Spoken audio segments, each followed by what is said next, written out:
Meu Senhor e meu Deus, creio firmemente que estás aqui, que me vês e que me ouves. Adoro-te com profunda reverência, peço-te perdão pelos meus pecados e graça para fazer com fruto este tempo de oração. Minha Mãe Imaculada, São José, meu Pai e Senhor, anjo da minha guarda, intercedei por mim. Hoje é o quinto domingo da Quaresma, começa a chamada Semana da Paixão.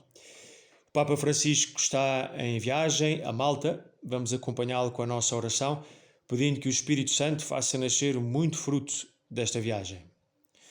O Evangelho da missa de hoje, tirado do capítulo 8 de São João, é daqueles evangelhos bombásticos.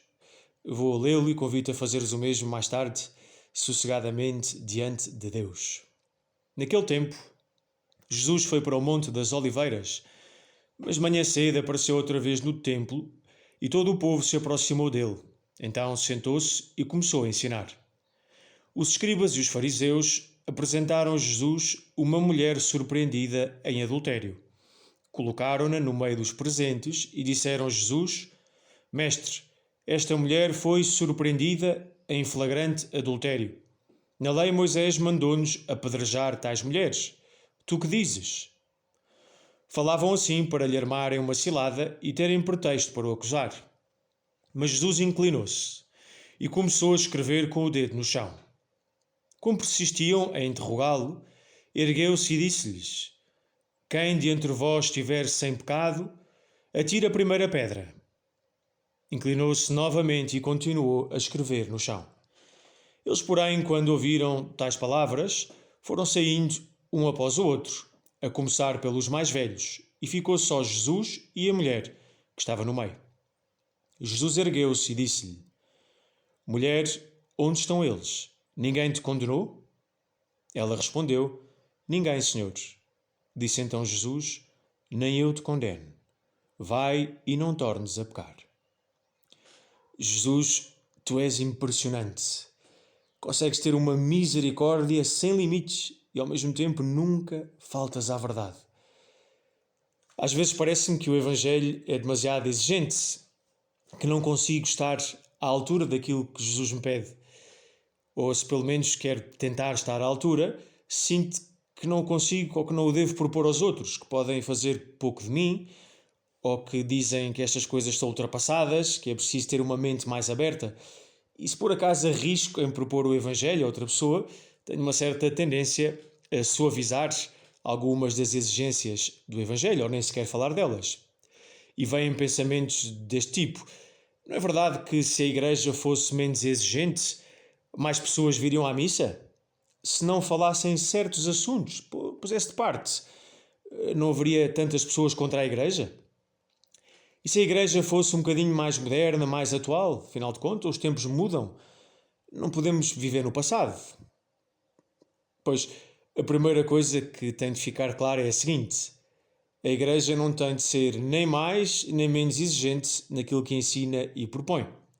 Tem apenas de ser fiel a Jesus, ensinar o que Jesus ensina, exigir o que Jesus exige. Tem de dizer sempre a verdade, quer isso seja agradável a quem ouve ou não seja. Se o Evangelho parece exigente, é preciso queixar-se a Jesus, não à Igreja, que é apenas a mensageira. Mas quando tu e eu começamos a olhar bem para Jesus, vamos ver a sua vida, os seus ensinamentos, vamos ver o final inicialmente trágico que teve a sua vida, a morte na cruz, mas depois glorioso que foi a ressurreição, começamos a perceber que Jesus só quer e manda aquilo que mais nos convém.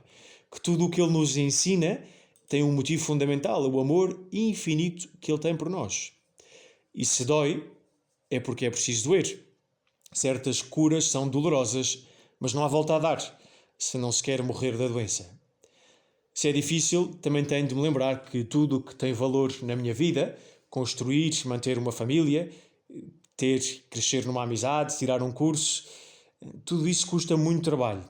E se não nos custa a nós, como por exemplo receber o perdão na confissão, a Jesus custou muito. O Papa Bento XVI dizia: Vós não fostes feitos para o conforto, mas para grandes coisas. E o Papa Francisco convidava os jovens a não viverem confortavelmente sentados nos sofás. A vida proposta no Evangelho, sem tirar nem uma vírgula, é isso uma grande coisa. É a maior missão que nos é confiada. Não existe nada tão maravilhoso, não existe fonte de tanta realização e felicidade como a vida segundo o Evangelho. Viver o Evangelho ou morrer tentando, que é a mesma coisa, é o que Deus pede de mim e podia ser o meu lema e o teu lema. Na passagem do Evangelho de hoje, que acabámos de ler, aborda-se um tema delicado. Entramos na esfera da sexualidade e intimidade humana. Uma reunião de jovens há muitos séculos, quando eu também era jovem, lembro-me de um amigo zangado a dizer: a igreja não tem nada de se meter na cama de ninguém. Uma frase que se calhar também já ouviste.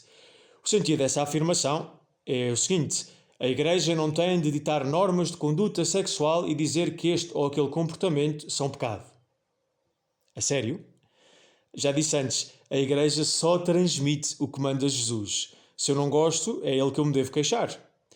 Mas também não posso esquecer que foi Jesus que inventou o ser humano. Foi Jesus que o fez homem e mulher, um ser sexuado. Foi ele que criou as regras do jogo, ensinando-nos que o corpo humano é templo do Espírito Santo, é um santuário. Que o corpo merece, tal como a alma, o respeito devido a toda a pessoa, criada à imagem e semelhança de Deus. Que a união íntima entre homem e mulher é sagrada, é criada por Deus. Que o prazer é um dom de Deus.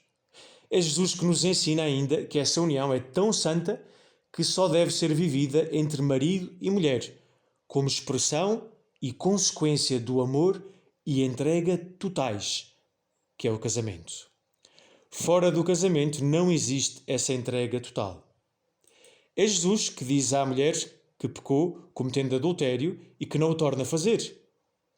É Jesus que nos diz que o namoro cristão deve ser um namoro virgem, que as raparigas e rapazes devem conservar-se virgens até ao casamento e que nessa altura, sim, poderão dar-se totalmente ao marido ou à mulher e pertencerem só a ele ou a ela. Que a virgindade é um tesouro que pertence ao teu futuro marido ou à tua futura mulher. É Jesus que nos diz que, por isso mesmo, o sexo antes ou fora do casamento, mesmo que haja um sentimento muito intenso, é sempre um pecado muito grave que é preciso confessar e evitar. É Jesus que nos ensina que o ir viver junto sem estar casado é pecado especialmente grave pelo facto de se tornar habitual. Jesus quer o teu bem, quer o meu bem. O que Ele me propõe é para tu e para mim, é para ti e para mim, o caminho de vida verdadeira, autêntica, plena. Por isso, ao ouvir isto, podemos ficar indignados, achar que é um pouco exagerado, que são precisas outras interpretações. Essa é uma tentação muito, muito atual. Mas se eu pensar um bocadinho, vem-me a dúvida, será que eu tenho razão? Será que Jesus não está apenas a mandar-me aquilo que verdadeiramente me convém? Jesus morreu por mim e por ti, para que tu e eu tenhamos uma vida renovada. E essa renovação no espírito deve chegar a todos os âmbitos das nossas vidas. À oração e à vida em igreja, à vida familiar, ao trabalho, ao divertimento, à intimidade sexual, às modas, a todas as áreas da tua vida. Deus fez tudo para nós, todas as coisas boas, para que a nossa felicidade seja plena. Tu e eu seremos felizes unicamente se obedecermos a Deus, se obedecermos aos seus mandamentos.